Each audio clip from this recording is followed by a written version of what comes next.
आका कहने लगा कि 300 खजूरों के दरख्त लगा कर दो और 40 औकिया सोना दो तो मैं तुम्हें आज़ाद कर दूंगा। हजूर सल्लल्लाहु अलैहि वसल्लम ने सहाबा को कहा कि हम सबको चाहिए कि मिलकर सुलेमान की मदद करें। सब ने खुशी खुशी जितने दरख्त थे लेकर आए और खुद नबी सल्लल्लाहु अलैहि वसल्लम ने भी उनकी मदद की और बहुत जल्द 300 खजूरों के दरख्त बाग में लग गए। अब 40 औकिया सोना रह गया था।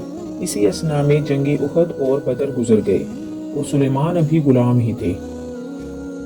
फिर हजूर सल्लल्लाहु अलैहि वसल्लम के पास कहीं से सोना आया जो मुर्गी के अंडे के बराबर था। जब तोला गया तो पूरा 40 औकिया था। आपने बुलाकर सुलेमान को दिया और कहा, मालिक को दो और आज़ादी हासिल करो। सुलेमान ने मालिक को सोना दिया और हजूर सल्लल्लाहु अलैहि वसल्लम के पास आ गए। पहली जंग जो आज़ादी के बाद हिस्सा लिया ग़ज़वा खंदक थी। ग़ज़वा खंदक में अरब के तमाम कबाइल ने मिलकर मदीने पर हमला कर दिया था। बहुत मुश्किल वक्त था। मदीना हर तरफ से खतरात में घिरा हुआ था।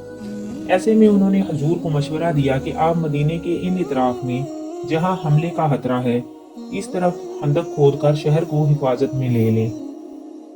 अरबों के यहाँ ये तरीका बिल्कुल अननोन था। खंदक खोदने वाला तरीका अहले फारिस का यानी ईरान वालों का था।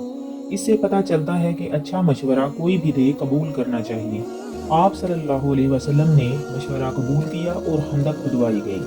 नबी सल्लल्लाहु अलैहि वसल्लम ने खंदक की खुदाई के लिए सबको थोड़ा थोड़ा हिस्सा बांट दिया कि इतना हिस्सा महाजरीन खोदेंगे, इतना हिस्सा इंसार खोदेंगे। अब सवाल ये आया कि सुलेमान किस तरफ जाकर खोदें। महाजरीन कहते थे ये हमारे भाई हैं, इंसार कहते थे हमारे साथ खोदेंगे। आप सल्लल्लाहु अलैहि वसल्लम ने फरमाया, सुलेमान हमारे अहले बैत में से हैं। यूं आपको ये शर्फ इस मौके पर हासिल हुआ। हजरत आयशा फरमाती हैं, रात के वक्त अकेले में नबी सल्लल्लाहु अलैहि वसल्लम सुलेमान के साथ इतनी ज्यादा सोहबत फरमाती कि हमें खदशा होता कि हमारे रात का हिस्सा भी उन्हीं के साथ ना गुजर जाए। फिर हर मौके पर साथ साथ रहते, कुरान का इल्म हासिल करते रहे, हदीस का भी इल्म जानते थे। लेकिन जब आयात करते बहुत एहतियात से काम लेते, क्योंकि नबी सल्लल्लाहु अलैहि वसल्लम ने फरमाया, जो मुझ पर झूठ बांधेगा अपना ठिकाना जहन्नम में बना लेगा। उनके इल्म का ये आलम था कि उनके सहाबी भाई जिनसे नबी सल्लल्लाहु अलैहि वसल्लम ने उनकी मुवाहात करवाई थी, उनका नाम था अबू दरदा रजी अल्लाह अन्हु। सुलेमान एक दिन अबू दरदा के घर गए तो उनकी बीवी को देखा जो बड़े बुरे हाल में फिर रही थी। तो आपने कहा, ये क्या हालत बना रखी है आपने? तो उन्होंने कहा, मैं किस लिए बनाऊं सिंगार करूं कि आपके भाई को तो दुनिया से दिलचस्पी ही नहीं रही। लिहाजा सुलेमान ने भाई की इस्लाह के लिए रात गुजारने का इरादा किया उनके घर में। दिन को खाना खाया तो अबू दरदा ने कहा, मैं रोजे से हूँ। जब रात हुई तो उनके पास लेट गया। थोड़ी देर बाद उठकर इबादत में मसरूफ हो गए। उन्होंने कहा, देखो, कभी रोजे रखा करो, कभी छोड़ दिया करो। रात का कुछ हिस्सा तुम्हारा है, कुछ पे तुम्हारी बीवी का भी हक है। सुबह हुई तो नबी सल्लल्लाहु अलैहि वसल्लम के पास अबू दरदा गए। अपनी तरफ से तो शिकायत लेकर गए कि उन्हें लग रहा था कि मैं बहुत बड़ा इबादत का काम कर रहा हूँ। लेकिन नबी सल्लल्लाहु अलैहि वसल्लम ने फरमाया, सुलेमान तुमसे ज्यादा इल्म रखते हैं, वो जो कह रहे हैं बिल्कुल ठीक है। इस तरह एक बार आप सल्लल्लाहु अलैहि वसल्लम ने फरमाया, सुलेमान इल्म से लबरेज है। गुलामी के बाद आज़ादी इनको मिल गई, लेकिन सादगी का वही आलम रहा, कोई तब्दीली नहीं आई। हता कि हजरत उमर के दौरे हुकूमत में मदाइन फतह हो गया था। सुलेमान को वहां का गवर्नर बना दिया गया। मदाइन जो कि उस वक्त का वहां का कैपिटल था। 30,000 लोगों पर हुकूमत थी, 5,000 तनख्वाह थी। लेकिन सादगी का ये हाल था कि एक गधे पर सवारी करते, उस पर ज़ेन भी ना होती, और एक अबाया था, उसमें लकड़ियां काट के लाते, कभी उसको आधा बिछाते और आधा ऊपर लपेट कर सो जाते। किसी ने कहा कि ऐसा ना किया करे कि सब हंसते हैं, लेकिन उनको पता था बस एक ही मकसद था, उसी पर फोकस था। इसीलिए इतना बड़ा गवर्नर होने के बावजूद हाल ये था। मदाइन के मौके पर जब गनीमत में चीजें मिली तो उनके हिस्से में मुश्त भी आई। आपने उसको संभाल लिया अपने आखिरी वक्त के लिए।